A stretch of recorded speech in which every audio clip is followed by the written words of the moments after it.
নমস্কাৰ স্বাগতম জনাইছো দিনটোৰ শিৰোনামলৈ ষ্টুডিঅত মই প্ৰিয়ংকা গেৰুৱা সাজ পিন্ধিলে কেবাজনো কা আন্দোলনকাৰীয়ে অভিনেত্ৰী আশা বৰদলৈ গায়ক বিদ্যাসাগৰ সদৌ অসম ছাত্ৰ সন্থাৰ প্ৰাক্তন বিত্ত সম্পাদক তপন দাসৰ বিজেপিত যোগদান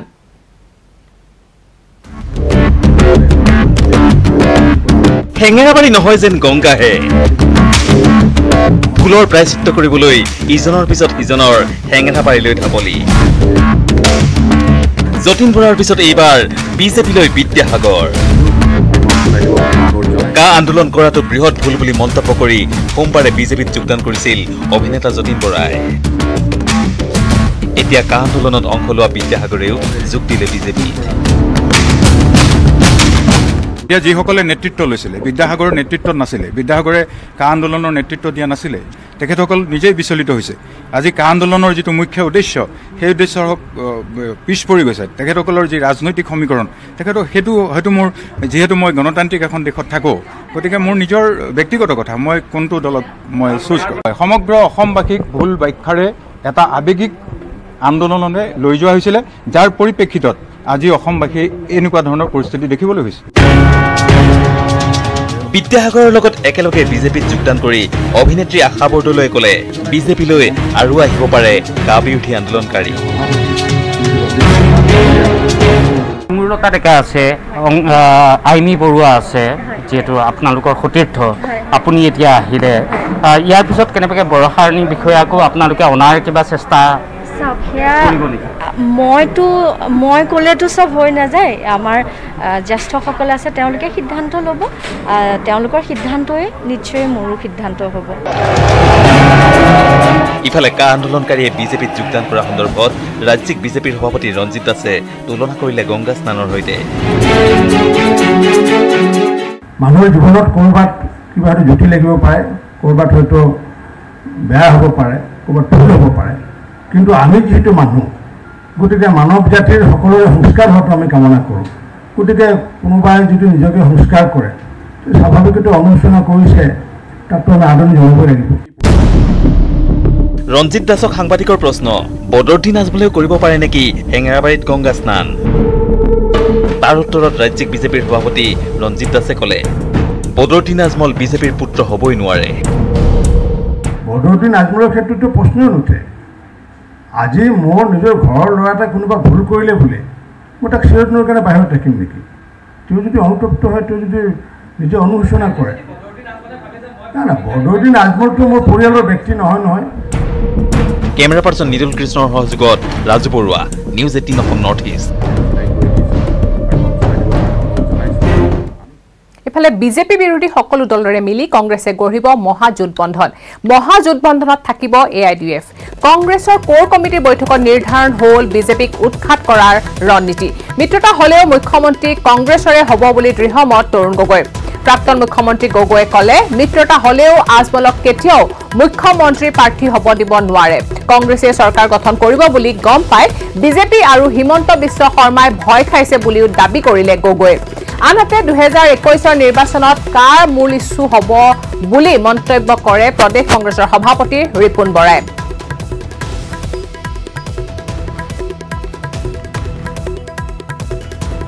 যে আমি বিজেপিক অহা নিৰ্বাচনত আমি কেনেকৈ পৰাজয় কৰিম আৰু এই ক্ষেত্ৰত হয় আমি যিটো এলায়েন্সৰ কথা কৈছোঁ মহাজোটবন্ধন বুজা নাই সেই জোটবন্ধনৰ সকলোৰ লগত আলোচনা কৰা হ'ল সকলোৰ মত প্ৰকাশ কৰিলে আৰু বাই এণ্ড লাৰ্জ আজি সকলোৱে আজি এগ্ৰিমেণ্ট তেওঁলোকে সন্মত প্ৰকাশ কৰিছে যে আমি বিজেপিক পৰাভূত কৰিবলৈ হ'লে আমি মহাজোট যিটো আমি কয় গ্ৰেণ্ড এলায়েন্স আমি সেইটো কৰিবৰ কাৰণে আজি যিটো কোৰ কমিটিয়ে তেওঁলোকে সভাপতি ডাঙৰীয়া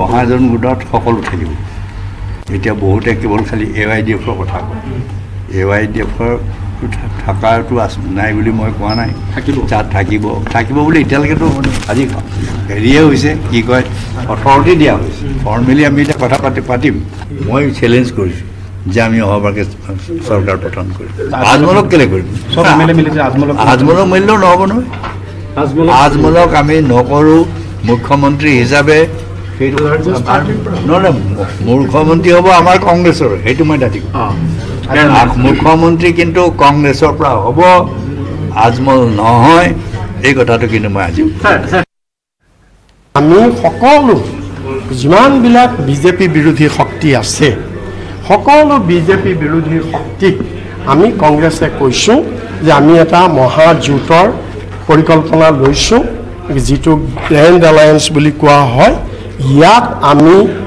ইয়াত আমি সকলোবিলাক যিমানবিলাক বিজেপি বিৰোধী শক্তি আছে আমাৰ দায়িত্বৰ কাৰণে আমি সকলোকে আহ্বানটো জনাইছোঁ AIUDFৰ লগত অকলে নাথাকোঁ আৰু মই কেনেকৈ জনাম তেওঁলোকে আহি আমাৰ লগত আলোচনা কৰি যদি আমাৰ কথাবিলাক তেওঁলোকৰ নিমিলে তেতিয়া নাথাকিব আৰু আলোচনাৰ সিদ্ধান্ত হ'ব আৰু আমাৰ কংগ্ৰেছৰ এইটো স্পষ্ট থাকিব 1 নম্বৰ কথা যে মুখ্যমন্ত্ৰী কংগ্ৰেছ দলৰ পৰা হ'ব লাগিব যিহেতু আমি লাৰ্জেষ্ট পাৰ্টি মুখ্যমন্ত্ৰী আমাৰ দলৰ পৰা হ'ব লাগিব তাত বেলেগ কোনো কথা নাই 1 ছেপ্টেম্বৰৰ পৰা বিদ্যালয়লৈ যাব লাগিব ৰাজ্যৰ শিক্ষকসকল শিক্ষামন্ত্ৰী হিমন্ত বিশ্ব শৰ্মাই সংবাদ মেলত ঘোষণা কৰিলে এই কঠোৰ নিৰ্দেশ ইয়াৰ লগতে শিক্ষামন্ত্ৰী ঘোষণা কৰিলে আন বহু চৰকাৰী আঁচনিৰ কথা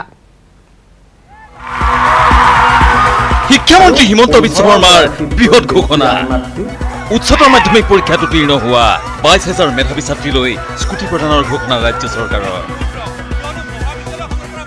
উচ্চতৰ মাধ্যমিক পৰীক্ষাত 22,000 ছাত্ৰীয়ে এইবাৰ প্ৰথম স্থান অধিকাৰ কৰিছিল প্ৰথম বিভাগ আৰু এই 22,000 ছাত্ৰীলৈকে আমি একোখনকৈ স্কুটি আগবঢ়োৱাৰ সিদ্ধান্ত লৈছোঁ প্ৰত্যেকটো স্কুটিৰ আমি কষ্ট চাইছিলোঁ এৰাউণ্ড ইন বিটুইন 50 to 55,000 আমি জেম পৰ্টেলত আজি আমি নিবিদা কৰিম তাৰপিছত ৰেটটো অলপ হয়তো কমিবও পাৰে আৰু আমি ভাবিছোঁ যে অক্টোবৰ মাহৰ 15 তাৰিখৰ আগতে আমি স্কুটি আমি দি দিম ৱেবছাইটৰ মাধ্যমেৰে পেট্ৰল চালিত আৰু বিদ্যুৎ চালিত স্কুটিৰ যিকোনো এখন বাছি ল'ব পাৰিব মেধাৱী ছাত্ৰীৰ অভিভাৱকে সংবাদ মেলত শিক্ষামন্ত্ৰীয়ে সদৰি কৰিলে এই তথ্য ইলেক্ট্ৰিক স্কুটি আৰু আধুনিক স্কুটিৰ আমি এটা কম্পেৰিজন কৰিলোঁ কৰি দেখা পালোঁ যে ইলেক্ট্ৰিক স্কুটিৰ বেটাৰী চাৰ্জ কৰিব লাগিব ঘৰত দ্বিতীয়তে তাৰ স্পীডটো 25 কিলোমিটাৰৰ পৰা 30 কিলোমিটাৰ পাৰ আৱাৰ গতিকে আমি এটা সময় দিছোঁ আমি এটা ৱেবছাইট দিছোঁ সেইটো হ'ল sevaonline.org গোটেইকেইটা সৰু হাতৰ sevaonline.org এই ৱেবছাইটত গৈ কোনোবা ছাত্ৰীক যদি ইলেক্ট্ৰিকেল স্কুটি লাগে কিন্তু কোনোবা ছোৱালীয়ে যদি ভাবে যে মোৰ তেল ভৰোৱাব অসুবিধা হ'ব গতিকে আমি ইলেক্ট্ৰিক স্কুটি এখন হ'লে ভাল পাওঁ এপ্লিকেশ্যন কৰিব পাৰিব সেই ৱেবছাইটটোত গৈ তেতিয়া আমি তেওঁলোকক ইলেক্ট্ৰিক যিটো বিদ্যুৎ শক্তি চালিত আমি স্কুটি একোখন আমি দিব পাৰিম অচিৰেই 7,000 স্নাতক শিক্ষকৰ নিযুক্তিৰ বাবেও বিজ্ঞাপন প্ৰকাশ কৰিব শিক্ষা বিভাগে ছেপ্টেম্বৰ মাহৰ প্ৰথম সপ্তাহৰ ভিতৰত হাইস্কুলৰ উচ্চ মাধ্যমিক বিদ্যালয়ৰ গ্ৰেজুৱেট টিচাৰ পোষ্ট আমি 7,440টা পোষ্টৰ আমি বিজ্ঞাপন দিম যেহেতু টেট অনুষ্ঠিত হৈ গৈছে আমি ট্ৰাই কৰিম যে ডিসেম্বৰ মাহৰ বা জানুৱাৰী মাহৰ ভিতৰত যদি কোনো আদালত কোৰ্ট কাছাৰী নহয় আজিকালি আদালত কোৰ্ট কাছাৰী হৈ যায় তেতিয়া দিলে হ'ব আদাৰৱাইজ 3 to 4 মান্থছৰ ভিতৰত আমি এপইন্টমেন্ট প্ৰসেছটো কমপ্লিট কৰি ল'ম 27 আগষ্টত শ্ৰীমন্ত শংকৰদেৱ কলাক্ষেত্ৰত 300 গৰাকী শিক্ষকৰ নিযুক্তিৰে আনুষ্ঠানিকভাৱে আৰম্ভ হ'ব নিযুক্তি প্ৰক্ৰিয়া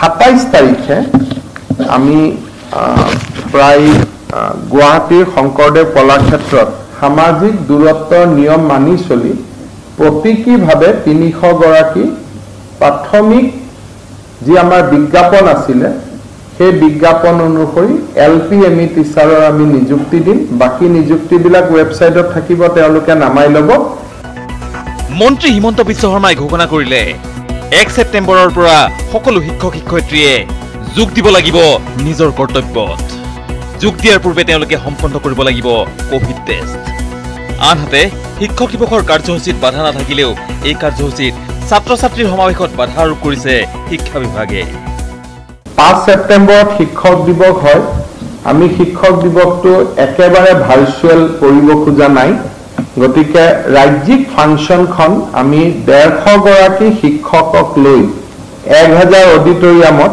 মাত্ৰ 150 গৰাকী শিক্ষকক লৈ 5 ছেপ্টেম্বৰত আমি ৰাজ্যিক ফাংচনটো অনুষ্ঠিত কৰাৰ সিদ্ধান্ত লৈছো আৰু জিলা ফাংচনবিলাকত 50 টিচাৰ লৈ আমাৰ জিলা উপায়ুক্তসকলে যিটো আমাৰ তেওঁলোকে পুৰস্কৃত শিক্ষকসকলক সম্বৰ্ধনা জনাই বান জনাই আমি শিক্ষক দিৱস পাতিব কৈছো ছাত্ৰ ছাত্ৰীসকলক অনুষ্ঠানৰ লগত জড়িত কৰিবৰ বাবে আমি মানা কৰিছো গুৱাহাটীৰ পৰা Bipul Barman news 18 Assam north east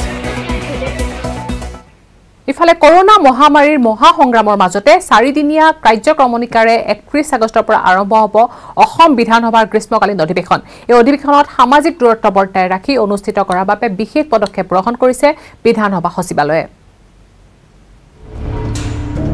31 আগষ্টৰ পৰা বিধানসভাৰ অধিৱেশন 4দিনীয়াকৈ অনুষ্ঠিত হ'ব বিধানসভা কৰোনা মহামাৰীৰ মহাসংক্ৰমণৰ মাজতে অনুষ্ঠিত হ'বলগীয়া এই 4দিনীয়া অধিৱেশনৰ বাবে বিশেষ ব্যৱস্থা গ্ৰহণ কৰা হৈছে মঙলবাৰে অনুষ্ঠিত হোৱা বিধানসভাৰ কাৰ্য উপদেষ্টা কমিটিৰ বৈঠকত এই সন্দৰ্ভত বিতংভাৱে আলোচনা কৰা হয় কোভিড-19ৰ গাইডলাইন অনুসৰি সামাজিক দূৰত্ব বৰ্তাই ৰখা হ'ব বিধানসভাত বিভাগীয় প্ৰশ্ন থকা মন্ত্ৰীয়েহে উপস্থিত থাকিব সদনত প্ৰশ্ন নাথাকিলে নিজ কাৰ্যালয়ত বহিব মন্ত্ৰী বৰ্তমান কোভিড-19ৰ যিবিলাক নৰ্মছ সেই নৰ্মছবিলাক মানি চলি কেনেকৈ ছ'চিয়েল ডিষ্টেঞ্চিং মেইনটেইন কৰি এছেম্বলি কৰা হ'ব সেই সম্পৰ্কত দীঘলীয়াভাৱে আলোচনা কৰা হ'ল যিসকল ধৰক মন্ত্ৰীৰ যিনা কুৱেশ্যন থাকে মন্ত্ৰীসকল তাত থাকিব আৰু কুৱেশ্যন যি ডিপাৰ্টমেণ্টত নাথাকে সেই বিভাগৰ মন্ত্ৰীসকল তেওঁলোকৰ নিজৰ চেম্বাৰত বহি থাকিব আৰু তেনেকৈ আমাৰ প্ৰতিটো বিধায়িনী দলক আজি আমি অনুৰোধ কৰিছোঁ একেদৰে বিধায়কৰ ক্ষেত্ৰতো থাকিব সামাজিক দূৰত্ব বৰ্তাই ৰখাৰ বিধি সেই অনুসৰি দুজন বিধায়কৰ মাজত এখন আসনৰ ব্যৱধান থাকিব আমাৰ যেনেকৈ এখন চিটত দুজন বহেতো যদি এজন বহে ছ'চিয়েল ডিষ্টেঞ্চিং মেইনটেইন হৈ যাব আমাৰ ছ'চিয়েল ডিষ্টেঞ্চিং মেইনটেইন কৰাৰ কাৰণে যিটো সংখ্যা লাগিব কৰাম হোৱাকৈ গতিকে সেই কৰাম হোৱাকৈ সেই সংখ্যাখিনি লৈ প্ৰথম ছেশ্যনত বহিল যাৰ কুৱেশ্যন আছে বা যাৰ বিজনেছ থাকিব তাত গতিকে তেওঁলোক তেনেকৈ বহিব প্ৰত্যেকটো লেজিছলেটিভ পাৰ্টিক তেনেকৈ ধৰণৰ ব্যৱস্থা কৰিবলৈ অনুৰোধ কৰিছে বিধানসভাৰ চৌহদত প্ৰৱেশ কৰাৰ পূৰ্বে সকলো মন্ত্ৰী বিধায়ক বিষয়া তথা সাংবাদিকৰ দেহৰ উত্তাপ পৰীক্ষা কৰা বা চেনিটাইজ কৰা হ'ব টেম্পাৰেচাৰ টেষ্ট সেইটো কৰিব চেনিটাইজেশ্যনৰ যিটো ব্যৱস্থা সেইটো কৰিব সেইটো সেনেকুৱা কথা নাই সাংবাদিকৰ ক্ষেত্ৰতো এতিয়া আমাৰ যিখিনি সাংবাদিক আপোনালোকৰ তাত বহে সাংবাদিক গেলাৰীত গতিকে আপোনালোকৰো ধৰক এছ'চিয়েশ্যন আছে আপোনালোকৰ লগত কথা পাতিব অধ্যক্ষ মহোদয় আৰু আপোনালোকৰ লগত কথা পাতি আপোনালোকৰ সেনেকৈ ছ'চিয়েল ডিষ্টেঞ্চিং মতে কেনেকৈ বহিব পাৰে সেইটো চাই ল'ব বাহিৰৰ দৰ্শনাৰ্থী নহ'ব এইবাৰ বাহিৰৰ দৰ্শনাৰ্থী নহ'ব 31 আগষ্টৰ পৰা 3 ছেপ্টেম্বৰলৈ অনুষ্ঠিত হ'বলগীয়া অধিৱেশনত মৰাণ মটক আৰু কমতাপুৰ স্বায়ত্তশাসিত পৰিষদৰ বিধেয়কসহ মুঠ 14খন বিধেয়ক উত্থাপন হ'ব আমি বিভিন্ন কেইবাখনো বিল আছে 9খন আগতেতো 3খন বিল প্লেচ কৰা আছিলে আৰু প্ৰায় 8খন 9খন বিল আকৌ আহিছে আৰু 3খনমান বিল আহিব গতিকে সেইকাৰণে বিলবিলাকৰ কাৰণে আৰু এদিন এছেম্বলি বৰ্ধিত কৰা হৈছে 4 দিন হ'ব এতিয়া এছেম্বলি উল্লেখযোগ্য যে এইবাৰৰ অধিৱেশনত দৰ্শনাৰ্থীৰ প্ৰৱেশৰ সুবিধা নাথাকিব লগতে বিষয়ৰ উপস্থিতিৰ ক্ষেত্ৰতো সীমাবদ্ধতা থাকিব কেমেৰা পাৰ্চন অঞ্জনৰ সৈতে বিজু কুমাৰ ডেকাৰ report news 18 Assam north east বাতৰি আৰু আছে কিন্তু তাৰ আগতে ল'ব লাগিব এটা সৰু বিৰতি আপোনালোকে চাই আছে দিনটোৰ শিৰোনাম শৰৎ কাল মানেই যেন উৎসৱৰ বতৰ কিন্তু কোভিড-19 মহামাৰীৰ সময়ত এবাৰ শাৰদীয় দুৰ্গা পূজা পালনতো নামিছে অথন্তৰ জ্যোতিষীৰ গণনায়ো তুলি ধৰিছে অশুভ বাৰ্তা সময়ৰ ইতিহাসত 2020 বৰ্ষটো হৈ পৰিল অন্যতম অশুভ বৰ্ষ বছৰৰ আৰম্ভণিতেই কা বিৰোধী আন্দোলনে কঢ়িয়াই অনা অস্বস্তিকৰ পৰিৱেশ আৰু তাৰ পিছৰে পৰা অব্যাহত থকা কোভিড-19 মহামাৰীৰ সন্ত্ৰাসে অতিষ্ঠ কৰি তুলিছে জনসাধাৰণক তাৰ মাজতে মানুহৰ হতাশাগ্ৰস্ত মনবোৰে উৎসুকতাৰে বাট চাই ৰৈছে শাৰদীয় দুৰ্গোৎসৱৰ আগমনলৈ পিছে কেনে হ'ব এইবাৰৰ দুৰ্গা পূজা দুৰ্ভাগ্যজনকভাৱে এইবাৰ পূজাৰ মাহ পৰিগণিত হৈছে মলমাহ ৰূপে একে মাহতে দুটা অমাৱস্যাৰ তিথি পৰিলে সেই মাহটোক মলমাহ ৰূপে গণ্য কৰা হয় আৰু এই মলমাহটো জ্যোতিষীৰ গণনাত অশুভ বুলি বিবেচিত হৈ আহিছে। এইবাৰ মহালয়া অনুষ্ঠিত হ'ব 17 ছেপ্টেম্বৰত। দুৰ্গা পূজাৰ ৬ষ্ঠিৰ তাৰিখ হ'ল, আনহাতে 16 অক্টোবৰত পুনৰ পৰিছে অমাৱস্যাৰ দিন। সেইবাবে মহালয়া আৰু দুৰ্গা পূজাৰ মাজত এইবাৰ হ'ব ৩৫ দিনৰ ব্যৱধান। এনে ঘটনা ইয়াৰ পূৰ্বে হৈছিল 1982 চন আৰু 2001 চনত। গণনা মতে এইবাৰ দেৱীৰ দোলাত আগমন ঘটিব আৰু গজত গমন হ'ব। জ্যোতিষশাস্ত্ৰ অনুসৰি ইয়াৰ ফল শুভদায়ক নহয়। এই ব্যতিক্ৰমটো আমি 2001 আৰু 1982তে দেখিব পাইছিলোঁ। এটা মাহৰ ভিতৰতে দুটা অমাৱস্যা পৰিছে। যদি কোনো মাহৰ ভিতৰত যদি দুটা অমাৱস্যা পৰি যায় তেনেহ'লে এইটো মলমাহ হৈ যায়গৈ। আৰু মলমাহ হ'লে সেই মলমাত আমাৰ এটা সিদ্ধান্ত আছে যে আমি কোনো শুভ কাম নকৰোঁ। আমি যিটো 16 অক্টোবৰত অমাৱস্যা সেইটো একেবাৰে আপোনাৰ 16 অক্টোবৰ আৰু এইফালে 17 ছেপ্টেম্বৰ এই এক মাহৰ ভিতৰত যিটো ব্যৱধান, সেই ব্যৱধানৰ ভিতৰত কোনো শুভ কাম হ'ব নোৱাৰে। এইকাৰণে 17 ছেপ্টেম্বৰে আমাৰ মহালয়া হ'ব, য'ত পিতৃপক্ষৰ সমাপন হৈ পেলাই দেৱী পক্ষৰ আগমন হ'ব। ইফালে এইবাৰ দুৰ্গা পূজাৰ বাবেও ৰাজ্যত নাই কোনো ধৰণৰ প্ৰস্তুতি, নাই পূৰ্বৰ দৰে উৎসাহ উদ্দীপনা। অনিশ্চয়তাত থকা খনিকৰসকলেও বৰ্তমানলৈকে নিৰ্মাণ কৰা নাই প্ৰতিমা। সাধাৰণতে প্ৰতিমা নিৰ্মাণৰ বাবে মাৰ্চ মাহতেই মাটি সংগ্ৰহ কৰি প্ৰস্তুত কৰা হয় আৰু এপ্ৰিলৰ পৰা মূৰ্তি নিৰ্মাণৰ কাম আৰম্ভ কৰা হয়। কিন্তু এইবাৰ পূজাসমূহৰ বাবে প্ৰয়োজনীয় একো মূৰ্তি নিৰ্মাণ কৰা নাই খনিকৰসকলে। ফলত আৰ্থিকভাৱে বৃহৎ লোকচানৰ সন্মুখীন হৈছে এইসকল খনিকৰ। আমি অৰ্ডাৰ হোৱা নাই বনাম ক'ৰ পৰা। গণেশ পূজা 22 তাৰিখ, আজি 13 তাৰিখ, কোনো পূজা হোৱাৰ কোনো সম্ভাৱনাই নাই। দুৰ্গা পূজা আমি কোনো এপ্ৰিলৰ পৰা বনাওঁ, কিন্তু এইবাৰতো চেংচনে হোৱা নাই যে পূজা হ'ব না নাই। ধৰ পূজা যদি আমাৰ 17 তাৰিখে পূজা চেংচন হয় কিবা এটা, আগষ্ট মাহত এনে গুচি যাব। ছেপ্টেম্বৰ 2 মাহত যিকেইটা সেইকেইটা বনাম, আকৌ যেনেকৈ 20-25টা বনাম, তেতিয়া 10-15টা তেনেকুৱা বনাব লাগিব। কেমেৰা পাৰ্চন পূৰ্ণ বিকাশৰ সহযোগত যোৰহাটৰ পৰা Gautam Bora, news 18 Assam north east. ৰাষ্ট্ৰীয় ঘাইপথৰ কাষতে চলি আছে অসামাজিক কাৰ্যকলাপ। দিন দুপৰতে একাংশ ধাপাত চলি আছে নাৰী দেহৰ ৰমৰমীয়া বেহা। কিন্তু ক'ত চলিছে এই অসামাজিক কাৰ্যকলাপ, চাওঁ আহক। ৰাষ্ট্ৰীয় ঘাইপথৰ কাষত চলি আছে যৌনতাৰ মুকলি বেহা। এই অভিযোগ আমাৰ নহয়, এই অভিযোগ নগাঁৱৰ একাংশ সচেতন ব্যক্তি। কাৰণ নগাঁও বাইপাছৰ কাষত গঢ়ি উঠা একাংশ ধাবাত বৰ্তমান চলি আছে অবৈধ কাৰ্যকলাপ, আৰু এই কাৰ্যকলাপক শীঘ্ৰেই নিয়ন্ত্ৰণ নকৰিলে নগাঁৱত সংঘটিত হ'ব পাৰে জঘন্য অপৰাধ। নগাঁও বাইপাছৰ কাষত কাঠফুলাৰ দৰে গঢ়ি উঠা একাংশ ধাবাত বৰ্তমান চলিছে চৰম অসামাজিক কাৰ্যকলাপ। দেহ ব্যৱসায়ী ঘাটিলৈ পৰিণত হৈছে বৰ্তমান এই ধাবাসমূহ। প্ৰায়বোৰ ধাবাৰ পিছফালে থকা কটেজসমূহত বৰ্তমান চলে অসামাজিক কাৰ্যকলাপ। চাওক কিদৰে প্ৰায়বোৰ ধাবাৰ পিছফালে আছে কিছু গোপন কোঠা। এই কোঠাসমূহতে এতিয়া যৌনতাৰ বেহা চলোৱাৰ অভিযোগ নগাঁৱৰ দল সংগঠনসমূহৰ। আমাৰ দৃষ্টিগোচৰ হৈছে নগাঁও বাইপাছৰ যে সমীপত যিসমূহ ধাবা আছে, সেই কাঠফুলাৰ নিচিনাই ধাবাসমূহত কটেজসমূহত বিভিন্ন ধৰণৰ অসামাজিক কাৰ্যকলাপ হয়। প্ৰশাসনৰ দৃষ্টিগোচৰে কিন্তু এইটো পৰিলক্ষিত ডাঙৰ হৈছে। নগাঁও টাউনৰ বা নগাঁও জিলাখনৰ যিটো সুস্থ বাতাবৰণ এইটো কুলুষিত কৰিছে এই ধাবাসমূহে। তো আমি অতি শীঘ্ৰে আমি জিলা প্ৰশাসনক লগতে আৰক্ষী প্ৰশাসনক আমি জনাব বিচাৰিছোঁ, দাবী জনাইছোঁ যে অতি শীঘ্ৰে এনেধৰণৰ যিবিলাক কাৰ্যকলাপ হৈ আছে, যিবিলাক ধাবাসমূহ অতি শীঘ্ৰে হয়তো বন্ধ কৰি চিল কৰি দিব লাগে। আনহাতে নগাঁও বাইপাছত ক্ৰমবৰ্ধমান অপৰাধজনিত কাৰ্যকলাপ ৰোধৰ বাবে থকা বৰঘাট পহৰা আৰক্ষী চকীৰ ভূমিকাৰ সন্দেহৰ আৱৰ্তত সোমাই পৰিছে। দল সংগঠনৰ অভিযোগ, বৰঘাট আৰক্ষীৰ জ্ঞাতসাৰী সংগঠিত হৈ আহিছে এই অপৰাধজনিত কাৰ্যকলাপ। অৱশ্যে বৰঘাট আৰক্ষীৰ ভাৰপ্ৰাপ্ত বিষয়াগৰাকীৰ মতে তেওঁখনো ধাবাসমূহ এনে কাৰ্যৰ পৰা বিৰত থাকিবলৈ চৰম সকিয়নি প্ৰদান কৰিছে।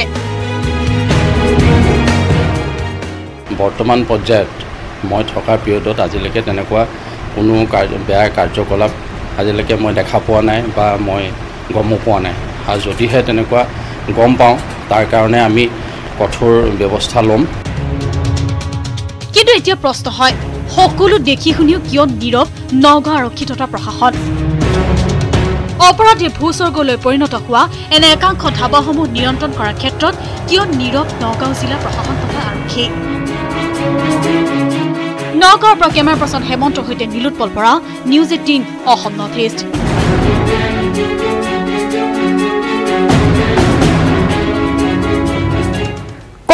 মহামাৰীৰ মাজতে এতিয়া ৰাজ্যত আবতৰীয়া বনভোজ সামাজিক দূৰত্ব বজাই ৰাখি বনভোজ খাবলৈ দূৰ দূৰণিৰ পৰা আহিল বহু লোক কিন্তু কোন ঠাইত এই আবতৰীয়া বনভোজ চাওঁ আহক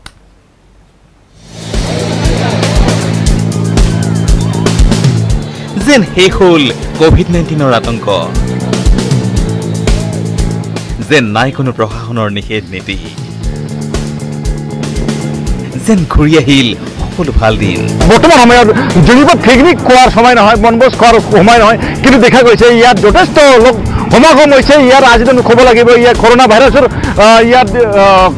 সময় সন্তুলনৰ সামাজিক দূৰত্ব বজাই নাৰাখি পেলাই ইয়াৰ দেখা গৈছে যথেষ্ট সংখ্যক বিভিন্ন জিলাৰ পৰা যথেষ্ট সংখ্যক লোকসকলে আহি পেলাই তেখেতসকলে এনজয়মেণ্ট কৰিছে যেন অৱতৰত আহি পৰিল বনভোজৰ বতৰ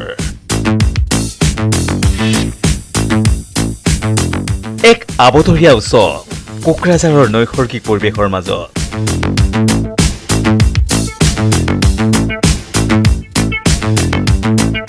সিজনেল পিকনিক স্পটৰ দৰে ইয়াত ৰূপান্তৰ হৈছে কিয়নো কোভিড ভাইৰাছৰ সময়ছোৱাত ইয়াৰ মানুহসকল ইয়াৰ নামনিৰ বিভিন্ন জিলাৰ পৰা যেনে কোকৰাঝাৰ বঙাই চিৰাং আৰু পশ্চিমবংগ দাঁতি কাষৰীয়া অঞ্চলসমূহৰ পৰা যথেষ্ট সংখ্যক লোকসকল আহি পেলাই ইয়াতে তেখেতসকলে আমেজ লয় ইয়াত বনভোজস্থলীৰ দৰে ৰূপান্তৰ হৈছে এই ঠাইখন আপোনালোক ইয়াতে কিয় আহিছে বুলি আপোনালোকে জাষ্ট এনজয় লকডাউন গ'ল ইমান দিন এইখন এনজয় কৰিব আহিছোঁ অলপ ইয়াতো ভাইৰাছ চলি আছে আপোনালোক কোনো এজন আপোনাৰ মাস্ক পিন্ধা অহা নাই কিয় অহা নাই সৰলপাৰা বুলি কয় স্থান সৰলপাৰা গুৱাহাটীৰ পৰা 300 কিলোমিটাৰ নিলগত ভাৰত ভূটান সীমান্তত থকা কোকৰাঝাৰৰ এই সৰলপাৰা অঞ্চলটোৰ নৈসৰ্গিক পৰিৱেশ মনোমোহা কৰি তুলিছে বৈ অহা সৰল ভাঙা নৈৰ জলধাৰাই কেইদিনমান পূৰ্বে ছ'চিয়েল মিডিয়াত এই মনোমোহা স্থানৰ দৃশ্য ভাইৰেল হৈ পৰিছিল আৰু তাৰ পিছতেই এতিয়া অঞ্চলটোত জনশ্ৰু সকলোৱে পাহৰি পেলালে কৰোনাৰ বিভীষিকা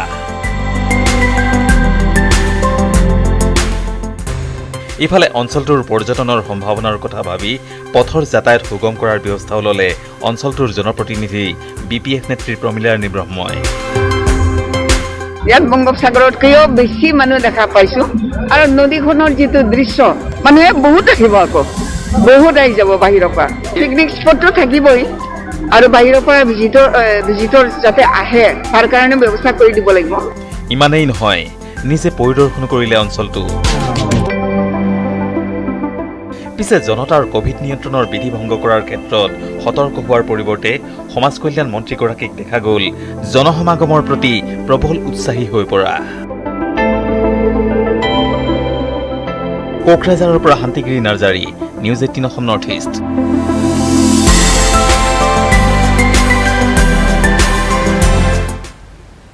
কৰোনা সংক্ৰমণ ৰোধৰ বাবে বহু দেশতে এতিয়া বন্ধ আছে আন্তঃৰাষ্ট্ৰীয় যাতায়াত ব্যতিক্ৰম নহয় ৰাছিয়াও ভ্ৰমণবিলাসী ৰাছিয়াবাসীয়ে বিদেশ ভ্ৰমণ বাদ দি এতিয়া ভিৰ কৰিছে দেশখনৰ বিভিন্ন পৰ্যটন স্থানত আৰম্ভ কৰিছে বিভিন্ন উৎসৱো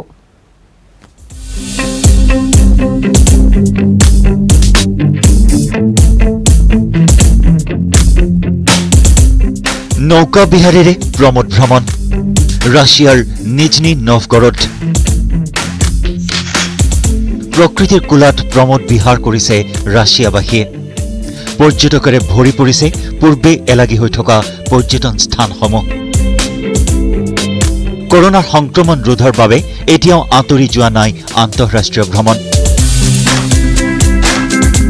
বিদেশৰ পৰ্যটনস্থলীলৈ যাব পৰা নাই ৰাছিয়াবাসীয়ে সেয়ে ভ্ৰমণবিলাসী ৰাছিয়াবাসীৰ বাবে স্থানীয় পৰ্যটন স্থানসমূহ হৈ পৰিছে প্ৰমোদ বিহাৰৰ স্থান বিশেষকৈ অধিক জনপ্ৰিয় হৈ পৰিছে এদিনীয়া নৌকা বিহাৰ তিনিদিনীয়া নৌকা বিহাৰ সেউজীয়া প্ৰকৃতিৰ কোলাত ভিৰ কৰিছে পৰ্যটকে দেশখনত কৰোনাৰ সংহাৰ হ্ৰাস পোৱাৰ সমান্তৰালকৈ আৰম্ভ হৈছে বিভিন্ন উৎসৱসমূহ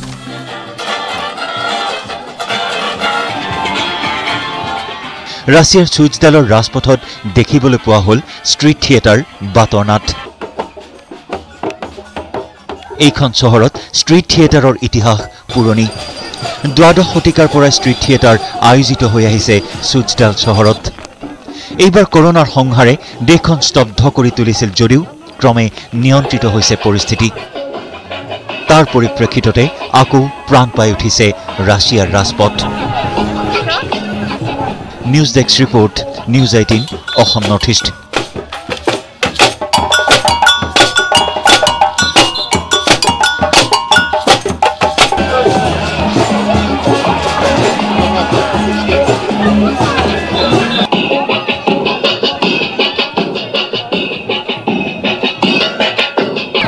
শিৰোনাম ঘূৰি আহিম এটা সৰু বিৰতিৰ পিছত।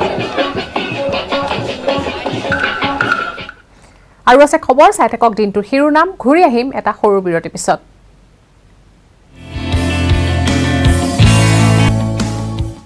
ঘূৰি আহিছো বাতৰি পৰৱৰ্তী অংশলৈ। অসমৰ বান দুৰ্গতৰ বাবে আকৌ এবাৰ কান্দি উঠিল মানৱ দৰদী অক্ষয় কুমাৰৰ হৃদয়। বলিউড অভিনেতাগৰাকীয়ে অসমৰ বান দুৰ্গতৰ নামত আগবঢ়ালে 1 কোটি টকাৰ বান সাহায্য। অক্ষয় কুমাৰৰ উদাৰতা প্ৰদৰ্শনৰ বাবে মুখ্যমন্ত্ৰী সোণোৱালেও টুইট যোগে জনালে কৃতজ্ঞতা।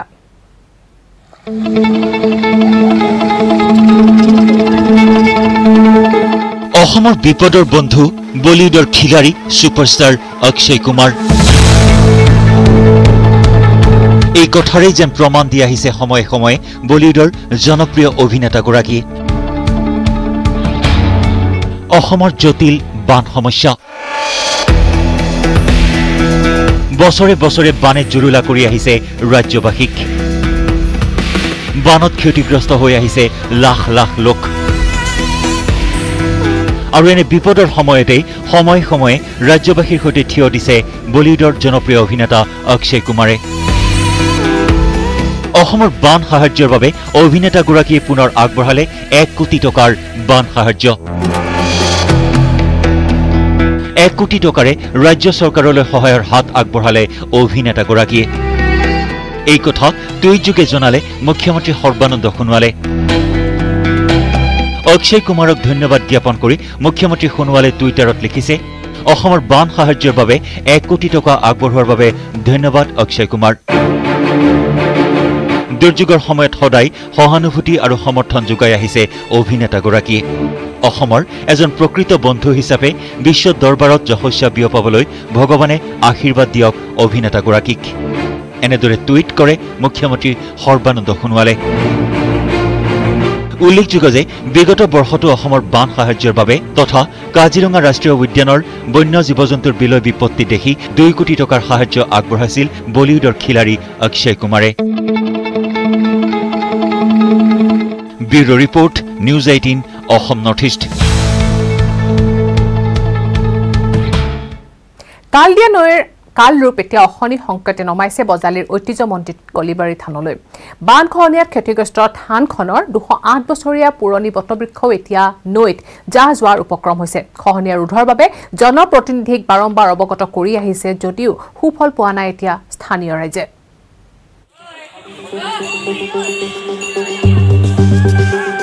এছিয়া মহাদেৱৰ দ্বিতীয় সৰ্ববৃহৎ গছ নৈ বুকুত বিলীন হোৱাৰ উপক্ৰম। কালদিয়া নৈয়ে বজালীৰ ঐতিহ্যমণ্ডিত কলিবাৰী থানলৈ আনিছে অশনি সংকেত। ভয়াৱহ গৰাখহনীয়াই বিপদ পাতিছে ঐতিহ্যমণ্ডিত বটবৃক্ষলৈ। মন কৰক এই বিশাল গছজোপালৈ। বজালীৰ জালিখাটা গাঁৱত থকা এই বটবৃক্ষজোপা 208 বছৰ পুৰণি। বটবৃক্ষজোপা এছিয়া মহাদেশৰ ভিতৰতে দ্বিতীয় সৰ্ববৃহৎ বটগছ বুলি পৰিগণিত হৈ আহিছে। এই বটবৃক্ষৰ গাতে লাগি আছে জালিখাটা শিৱথান। এছিয়াৰ বৃহত্তম যি বটগছজোপা ইয়াতে আছে আৰু বজালীৰ গৌৰৱ আমাৰ জালিখাটা কলিবাৰী থান। গতিকে আমি সকলোৱে গৌৰৱান্বিত তাক লৈ। আৰু আমি প্ৰত্যক্ষ কৰিছোঁ বছৰ বছৰ ধৰি হাজাৰ হাজাৰ দৰ্শনাৰ্থী ইয়াত ভিৰ কৰি আহি। কিন্তু আটাইতকৈ ডাঙৰ কথাটো হৈছে কি, আমাৰ যি কালদিয়া নদী, সেই কালদিয়া নদীয়ে এতিয়া এটা বিস্তৃত অঞ্চল এই থানখনৰ সহায় নিছে। গতিকে এটা গৰাখহনীয়াৰ সৃষ্টি হৈছে। সম্প্ৰতি কালদিয়া নৈৰ প্ৰবল গৰাখহনীয়াই গছজোপাৰ লগতে ঐতিহাসিক জালিখাটা শান্তি সাধনা সেৱাশ্ৰমলৈ চৰম ভাবুকি কঢ়িয়াই আনিছে। বিগত 6-7 বছৰ ধৰি গৰাখহনীয়াই মাটি খহাই খহাই এতিয়া বটবৃক্ষ আৰু থানৰ কাষ চাপিছেহি। প্ৰতিদিনে ৰাজ্যৰ ভিন্ন প্ৰান্তৰ বহু ভক্তৰ সমাগম ঘটা এই থানৰ বৃহৎ বটবৃক্ষ গছডাল গৰাখহনীয়াৰ পৰা বচাবলৈ চৰকাৰক দাবী জনাইছে ৰাইজে। বজালীৰ গৌৰৱ, অসমৰ গৌৰৱ এই বটবৃক্ষ এটা কালদিয়া নদীৰ গৰাখহনীয়াত নিঃশেষ হৈ যাবলৈ ধৰিছে। মই আজি অসমৰ ৰাইজক এটা অনুৰোধ জনাওঁ যে সকলোৱে যিহেতুকে আমাৰ এইডাল সম্পদ বজালী ৰাজ্যক অসমৰ ৰাইজক অনুৰোধ জনাওঁ সকলোৱে দাবী উত্থাপন কৰিব লাগে অসম চৰকাৰৰ ওচৰত যাতে অনতিপলমে এই গছডালৰ সুৰক্ষাৰ ব্যৱস্থা কৰে। পাঠশালাৰ পৰা Dhruvajyoti Talukdar, news 18 Assam north east. বজাৰ কৰা মোনাৰ ভিতৰত এদিনীয়া কেঁচুৱা শুনিলে আচৰিত যেন লাগিলেও এইখন অসমতে সংঘটিত হৈছে এনে এক আজব কাণ্ড। নিজ সদ্যজাত সন্তানক মোনাত ভৰাই হস্পিটেলৰ পৰা পলোৱাৰ চেষ্টা এগৰাকী প্ৰসূতিৰ। কিন্তু ক'ত আৰু কিয় এই ঘটনা চাওঁ আহক।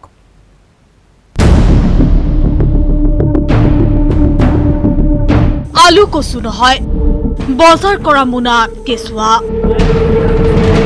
এদিনীয়া কেঁচুৱা বজাৰ কৰা মোনাত ভৰাই হাস্পতালৰ পৰা পলায়নৰ চেষ্টা এগৰাকী মহিলাৰ।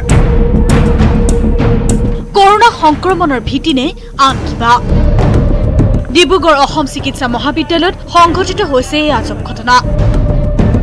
আনৰ নহয়, নিজৰ সদ্যজাতকে মোনাত ভৰাই পলায়নৰ চেষ্টা কৰিছিল মহিলাগৰাকীয়ে। দেওবাৰে অসম চিকিৎসা মহাবিদ্যালয়ৰ প্ৰসূতি ৱাৰ্ডত মহিলাগৰাকীয়ে জন্ম দিছিল সন্তানটো।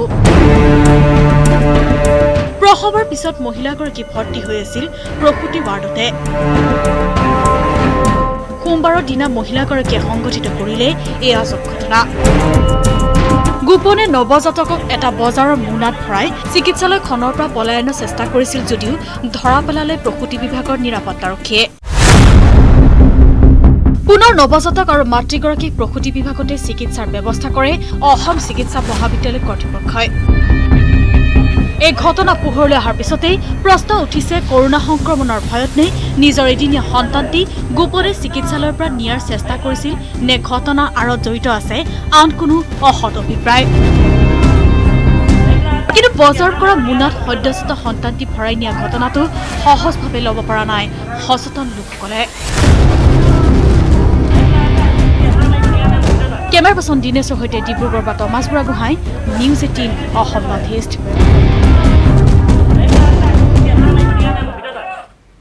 আজি পহিলা ভাদ হৰিনামৰ ধ্বনিৰে মুখৰিত ৰাজ্যৰ সত্ৰ নামঘৰ। 18 প্ৰসংগৰে মুখৰিত হৈছে গুৰুজনাৰ জন্মস্থান বটদ্ৰৱা। কৰোনাৰ বাবে এইবাৰ কেৱল নিয়ম ৰক্ষাহে হ'ব মাজুলীৰ সত্ৰ নামঘৰত। জিলা প্ৰশাসনৰ বাধা নিষেধাজ্ঞাৰ মাজতে ঢেকীয়াখোৱা নামঘৰত বুধবাৰৰ পৰা আৰম্ভ হ'ব পালনাম। আজি পহিলা ভাদ। পবিত্ৰ ভাদ মাহৰ পহিলা দিনটোৰ পৰাই হৰিনামৰ ধ্বনিৰে মুখৰিত হৈ পৰে সমগ্ৰ ৰাজ্য। পুৱাই হৰিনামৰ ধ্বনিৰে মুখৰিত হৈ পৰিল গুৰুজনাৰ জন্মস্থান বটদ্ৰৱা থান।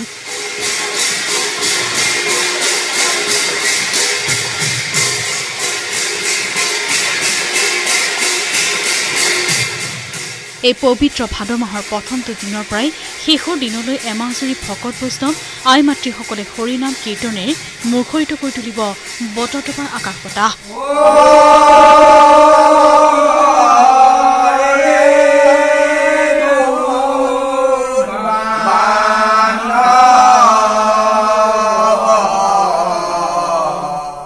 বটদ্ৰৱা থানাত প্ৰতিদিনে 14 প্ৰসংগ হোৱাৰ পৰিৱৰ্তে ভাদ মাহত আৰু 4 প্ৰসংগ যোগ হৈ 18 প্ৰসংগ হয়।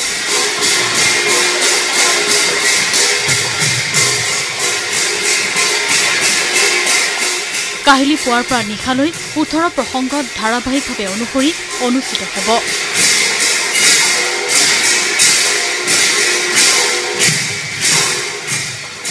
ভক্তবান বৈষ্ণৱ ধৰ্মৰ ৰাইজক বৰদোৱা থানলৈ চৰকাৰী নীতি নিৰ্দেশনাৰ মানি আহিবৰ বাবে সাদৰে আমন্ত্ৰণ জনালোঁ।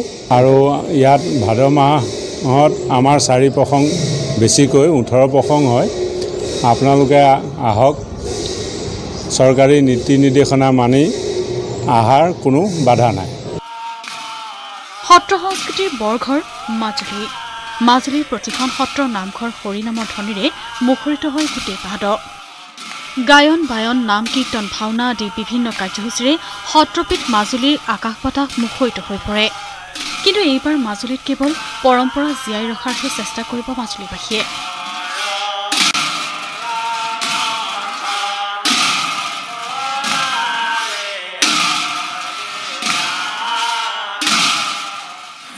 মহামাৰী কৰোনা সংক্ৰমণ ৰোধৰ বাবে এই সিদ্ধান্ত লৈছে প্ৰতিখন সত্ৰ নামঘৰে।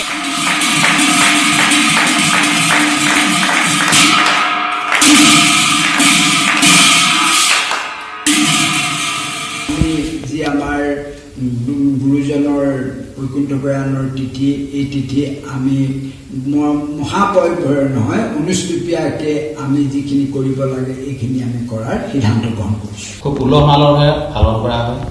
তথাপিতো সাম্প্ৰতিক দেশৰ পৰিস্থিতি, বিশ্বৰ পৰিস্থিতিৰ প্ৰতি লক্ষ্য ৰাখি চৰকাৰে নিৰ্দেশনাৰ প্ৰতি লক্ষ্য ৰাখি হতাশা প্ৰৱেশ কৰাৰ দৰে আমি সামাজিক দূৰত্ব কিছুমান মানি আমি তিথিসমূহ পবিত্ৰ ভাদ মাহটো পালন কৰিবই লাগিব।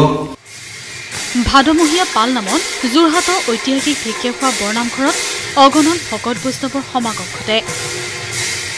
কিন্তু এইবাৰ ব্যতিক্ৰম হ'ব। শ বছৰীয়া পৰম্পৰা ৰক্ষা কৰি ভাদমহীয়া পালনাম অনুষ্ঠিত হ'ব যদিও যোৰহাট জিলা প্ৰশাসনে বান্ধি দিছে বহু নিৰ্দেশনা। কৰোনা সংক্ৰমণৰ আশংকাত এইবাৰ নামঘৰত নহ'ব মাহ প্ৰসাদৰ ব্যৱস্থা। ন্যূনতম ভকত তথা অতিথিহে নামঘৰত প্ৰৱেশ কৰিব পাৰিব আৰু সেৱা ধৰিয়ে উভতিব লাগিব। বিয়লি 1 বজাৰ পাছত থাকিব অতিথি প্ৰৱেশ কৰাত কিছু নিষেধাজ্ঞা। সম্পূৰ্ণ সামাজিক দূৰত্ব ৰক্ষা কৰিব লাগিব। 10 বছৰ তলৰ আৰু 60 বছৰ ঊৰ্ধৰ ক্ষেত্ৰতো থাকিব নিষেধাজ্ঞা। মুখত মাস্ক, বাথৰুমত চেনিটাইজাৰ ব্যৱহাৰ কৰিহে প্ৰৱেশ কৰিব পাৰিব মূল নামঘৰত। এবাৰত 10জনকৈ লোকে সেৱা ধৰিব পাৰিব। এনেবোৰ নীতি নিয়ম নিষেধাজ্ঞাৰ মাজতে ঐতিহাসিক ঢেকীয়াখোৱা বৰনামঘৰত বুধবাৰৰ পৰা আৰম্ভ হ'ব পালনাম। Bureau report, news 18 Assam north east.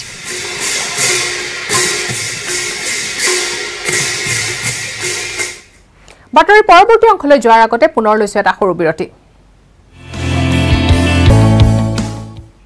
পুনৰ আহিছো বাতৰি মাজলৈ। পৰিৱৰ্তন নহয়, এবাৰ অসমৰ ৰাইজে বিচাৰিছে পৰিত্ৰাণ। বিজেপি চৰকাৰক সমালোচনা কৰি এই মন্তব্য প্ৰদেশ কংগ্ৰেছৰ সভাপতি ৰিপুণ বৰাৰ। প্ৰদেশ কংগ্ৰেছৰ সভাপতিৰ দাবীৰ বিপৰীতে ডিব্ৰুগড়ত উঠিছে জ্যেষ্ঠ কংগ্ৰেছীৰ পদত্যাগৰ ধুম। চতলৈ ছমাহ বাকী, কঁকাল ঘূৰাই নাছিলে ৰিপুণ বৰাই। ছমাহ পূৰ্বেই নিৰ্বাচনৰ স্পষ্ট ছবি দেখিলে প্ৰদেশ কংগ্ৰেছৰ সভাপতি ৰিপুণ বৰাই। ছবিখন বৰ স্পষ্ট। ৰাইজে বিজেপিৰ যিটো শ্লোগান পৰিৱৰ্তনৰ পৰিৱৰ্তে ৰাইজে পৰিত্ৰাণ বিচাৰিছে। এইবাৰ ৰাইজে আৰু পৰিৱৰ্তন নাই বিচৰা, এইবাৰ বিজেপিৰ পৰা পৰিত্ৰাণ বিচাৰিছে। ৰিপুণ বৰাৰ স্পষ্ট কথা, পৰিৱৰ্তন নহয়, এইবাৰ অসমৰ ৰাইজে বিচাৰিছে পৰিত্ৰাণ। বিজেপিৰ অপশাসনৰ পৰা পৰিত্ৰাণ বিচাৰিছে অসমৰ ৰাইজে। সেয়ে স্পষ্ট নিৰ্বাচনী ছবিখন। এয়া প্ৰদেশ কংগ্ৰেছৰ সভাপতি ৰিপুণ বৰাৰ কথা। পিছে এইবাৰ চাওক বাস্তৱ ছবিখন। ডিব্ৰুগড়ত জ্যেষ্ঠ কংগ্ৰেছ কৰ্মীৰ পদত্যাগৰ ধুম। 2021 নিৰ্বাচনৰ আগমুহূৰ্তত কংগ্ৰেছ শিবিৰত মোক্ষম আঘাত হানি পদত্যাগ কৰে ডিব্ৰুগড় জিলা কংগ্ৰেছৰ সাধাৰণ সম্পাদক তথা মুখপাত্ৰ বিনোদ বুঢ়াগোহাঁই আৰু লাহোৱাল ব্লক কংগ্ৰেছৰ সভাপতি ধীৰেন মৈৰাই। দলীয় বিসম্বাদ আৰু হাইকমাণ্ড ৰাজনীতিত ক্ষুণ্ণ হৈ পদত্যাগ কৰে দুয়োজনে। জিলা কংগ্ৰেছৰ সাধাৰণ সম্পাদক মুখপাত্ৰ পদত্যাগ কৰিলে কংগ্ৰেছ দলৰ প্ৰাথমিক সদস্যৰ পৰা পদত্যাগ কৰিছোঁ আৰু লগতে মোৰ লগত লাহোৱাল বৰ্তমানৰ ব্লক কংগ্ৰেছৰ সভাপতি ধীৰেন মৈৰা ডাঙৰীয়াও পদত্যাগ কৰিছে। জেনেৰেল ছেক্ৰেটাৰী ডিব্ৰুগড় জিলা কংগ্ৰেছৰ সাধাৰণ সম্পাদক আছিলে আপোনাৰ সুৰেশ কুমাৰ ডাঙৰীয়া, তেখেতক পদত্যাগ কৰিছে। গতিকে আমাৰ লিডাৰৰ অভাৱ। যিসকল নতুন যুৱ প্ৰজন্ম কংগ্ৰেছ দলে যি ধৰণে আঁকোৱালি আনি দলটোক শক্তিশালী কৰিবলৈ যি ধৰণৰ প্ৰাধান্যতা দিব লাগে, এই ক্ষেত্ৰত কংগ্ৰেছ দল ব্যৰ্থ হৈছে। কেৱল তেওঁলোকেই নহয়, মাত্ৰ কেইদিনমান পূৰ্বে ডিব্ৰুগড়ত কংগ্ৰেছৰ জিলা পৰ্যায়ৰ প্ৰায় 20জন নেতাই পদত্যাগ কৰি যোগদান কৰিছিল বিজেপিত। কেৱল ডিব্ৰুগড়েই নহয়, ৰাজ্যৰ ভিন্ন প্ৰান্তৰ লগতে কংগ্ৰেছৰ ৰাজ্যিক পৰ্যায়ৰ নেতাৰো পদত্যাগৰ ধুম উঠিছে। একে সময়তে বিজেপিত যোগদান কৰিছে ইজনৰ পিছত সিজন নেতাই আৰু এই সময়তে 80খন আসন দখলেৰে চৰকাৰ গঠনৰ সপোন দেখিছে প্ৰদেশ কংগ্ৰেছৰ সভাপতি ৰিপুণ বৰাই। আমাৰ যিটো আমি আগতেই কৈছোঁ, আমাৰ মিছন 80, আমি মিছন 80 কৈছোঁ, আমি সেইটোতে অটল আছোঁ আৰু সেইটো লৈ আমি চেষ্টা চলাই আছোঁ, আমি কাম কৰি আছোঁ। ডিব্ৰুগড়ৰ পৰা টমাছ বুঢ়াগোহাঁইৰ সহযোগত তেজপুৰৰ পৰা Hemanta Kumar Nath, news 18 Assam north east. আজিও যেন ক'ৰবাত জীয়াই আছে মানৱতা পথৰ দাঁতিত অসহায় হৈ পৰা এগৰাকী বৃদ্ধাক সহায় আগবঢ়ালে কেইজনমান মানৱ দৰদী লোকে দুলীয়াজানত কুলাংগাৰ পুত্ৰই পথৰ দাঁতিত এৰি থৈ গৈছিল নিজ জন্মদাত্ৰী মাতৃক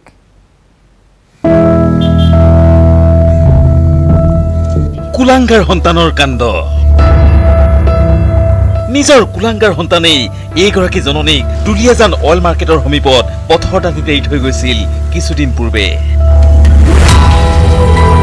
তাৰ পিছৰে পৰা পথৰ দাঁতিতে দিনে নিশাই ভোকে পিয়াহে দিন পাৰ কৰি আহিছিল এইগৰাকী মহিলাই তেখেতক আমি দুলীয়াজানৰ মাজবজিয়াতে আমি তেখেতক দেখা পালোঁ দেখা পাই আমাৰ 7-8জনীয়া এটা দলে তেওঁক বি টাইপৰ যিটো জিৰণি চৰা আছে তাতে অনা হ'ল তেখেতক যিমান যেনেকৈ পাৰোঁ আমি তেওঁক ৰাতি খোৱাৰ আৰু দুপৰীয়া খোৱাৰ পৰা আদি কৰি কাপোৰ কানি আমি যেনেকৈ পাৰোঁ তেওঁক সহায় কৰিছোঁ মহিলাগৰাকীক এইদৰে পথৰ দাঁতিত পৰি থকা দেখি দুলীয়াজানৰ কেইগৰাকীমান সচেতন লোকে মহিলাগৰাকীক উদ্ধাৰ কৰি চিকিৎসাৰ ব্যৱস্থা কৰে দুলীয়াজান অল ইণ্ডিয়া চিকিৎসালয়ত প্ৰাথমিক চিকিৎসা প্ৰদান কৰাৰ পিছতে মহিলাগৰাকীক মৰাণৰ কল্যাণ বৃদ্ধাশ্ৰমলৈ লৈ যায় বিশেষ কেইজনমান ব্যক্তিৰ প্ৰচেষ্টাত আজি তেওঁক অল্ড এজ হোমলৈ লৈ যাওঁ মৰাণলৈ আমি লৈ যাবলৈ যা যোগাৰ কৰিছোঁ আমিও এদিন বৃদ্ধ হ'ম বা বৃদ্ধ অৱস্থালৈ যাম আমি সদায় ডেকা হৈ নাথাকোঁ হয়তো মই কাটৰ জোৰে সকলোকে অনুৰোধ জনাইছোঁ যাতে কোনেও নিজৰ পিতৃ মাতৃৰ লগতে ওচৰ চুবুৰীয়াক এনেকুৱা ব্যৱহাৰ নকৰে এতিয়া এইগৰাকী মহিলাৰ নতুন ঠিকনা হ'ল মৰাণৰ কল্যাণ বৃদ্ধাশ্ৰম নাহৰকটীয়াৰ পৰা Utpal Chaliha news 18 Assam north east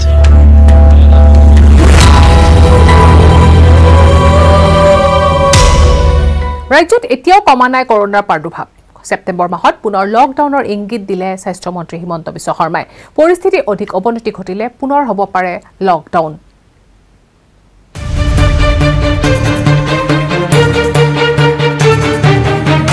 জনজীবন স্বাভাৱিক হলেও স্বাভাৱিক হোৱা নাই কৰোনা পৰিস্থিতি কোভিড বিধি উলংঘনে পুনৰ ঠেলি দিব পাৰে লকডাউনলৈ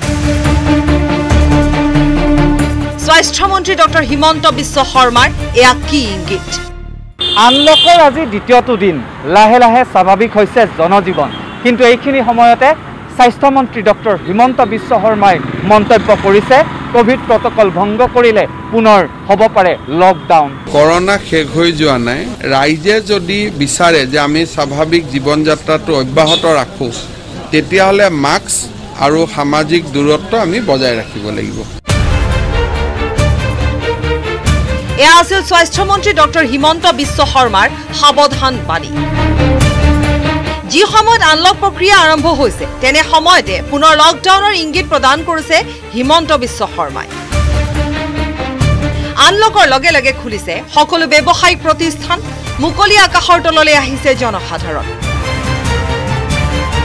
কিন্তু এই আনলক উপভোগ কৰোতে যাতে জনসাধাৰণে মাস্ক পৰিধান আৰু সামাজিক দূৰত্বৰ বিধি যাতে পাহৰি নাযায় তাৰ বাবে মন্ত্ৰী হিমন্তই দিলে হকিয়নি মানুহে যদি সামাজিক দূৰত্ব বজাই নাৰাখে মাস্ক ব্যৱহাৰ নকৰে তেতিয়ালে যেটো স্বাভাৱিক অৱস্থা ঘূৰি আহিছে 15 দিন পিছত হেতু আকৌ অস্বাভাৱিক হৈ যাব আকৌ লকডাউন আদিৰ কথা আহি যাব পূৰ্বতকৈ যথেষ্ট সজাগ আৰু সাৱধান হৈছে জনসাধাৰণ কিন্তু একাংশৰ বাবে এতিয়া সজাগতা সাৱধানতা বহু দূৰৈত নিপিন্ধে মাস্ক না সামাজিক দূৰত্বৰ কোনো চিন্তা সেয়ে এনে একাংশক স্বাস্থ্যমন্ত্ৰীয়ে সোঁৱৰালে যে এতিয়াও আঁতৰা নাই কৰোনা দূৰ হোৱা নাই লকডাউনৰ সম্ভাৱনাও প্ৰয়োজনত পুনৰ আহিব পাৰে লকডাউন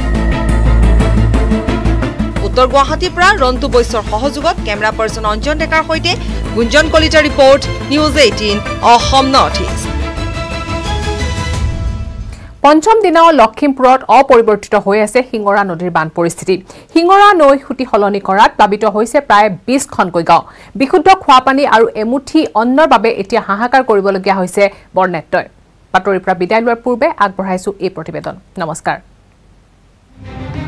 পানীৰ মাজে মাজে একোটা একোটা ঘৰ পানীৰ মাজে মাজে একোঘৰ মানুহৰ বসতি ইয়াত এখন গাঁও আছিল গাঁওখন এতিয়া পানীৰ মাজত মাজে মাজে ওলাই আছে একোটাকৈ ঘৰ থাকিব পৰা সকল পানীৰ মাজতে আছে।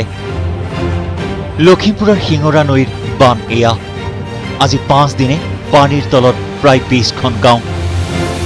দলহাট ফুলবাৰী সংযোগী পথ বিচ্ছিন্ন কৰি শিঙৰা নৈয়ে গতি কৰিছে নতুন খুঁটিৰে, যাৰ ফলত জলমগ্ন 30 number FC grant, হাৰিবৰ, Naharani, ফৰিঙাজান, Kathalpukhuri, ৰাণাবাৰী, দীঘলপুখুৰী আদিকে ধৰি প্ৰায় 20খন গাঁও। বানাক্ৰান্তসকলে পৰ্যাপ্ত পৰিমাণে পোৱা নাই খাদ্য। আনহে নালাগে পানীৰ মাজতে থাকি এটুপি বিশুদ্ধ খোৱা পানীৰ বাবে হাহাকাৰ কৰিবলগীয়া হৈছে বন্যাতই।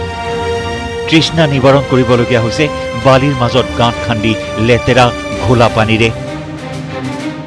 শিঙৰাৰ বলিয়া বানতে সকলো হেৰুৱালে দলহাটৰ 30 নম্বৰ FC গ্ৰান্টৰ যুগ্নুৰ পৰিয়ালটোৱে।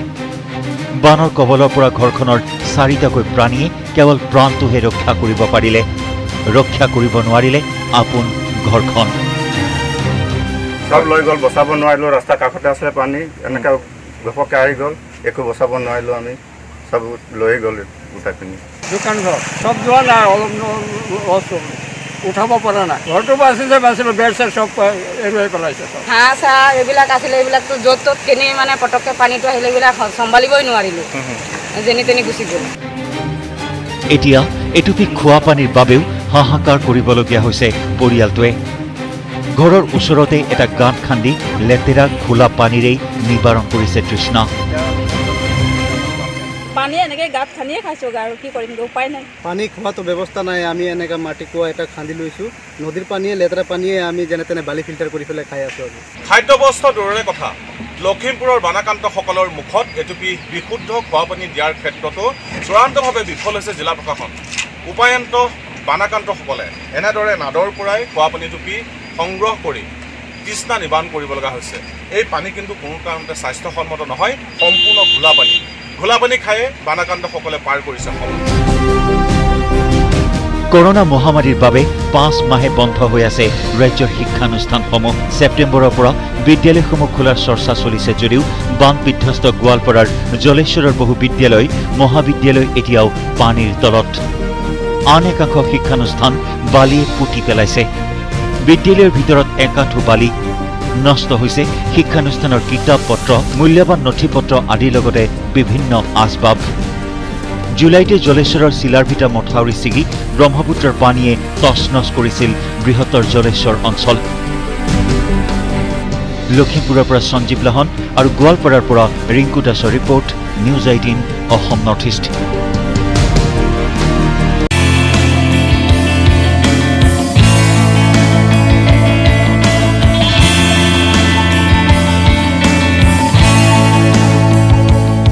বাতৰি আগবঢ়াইছে ভাৰতৰ আটাইতকৈ নিৰ্ভৰযোগ্য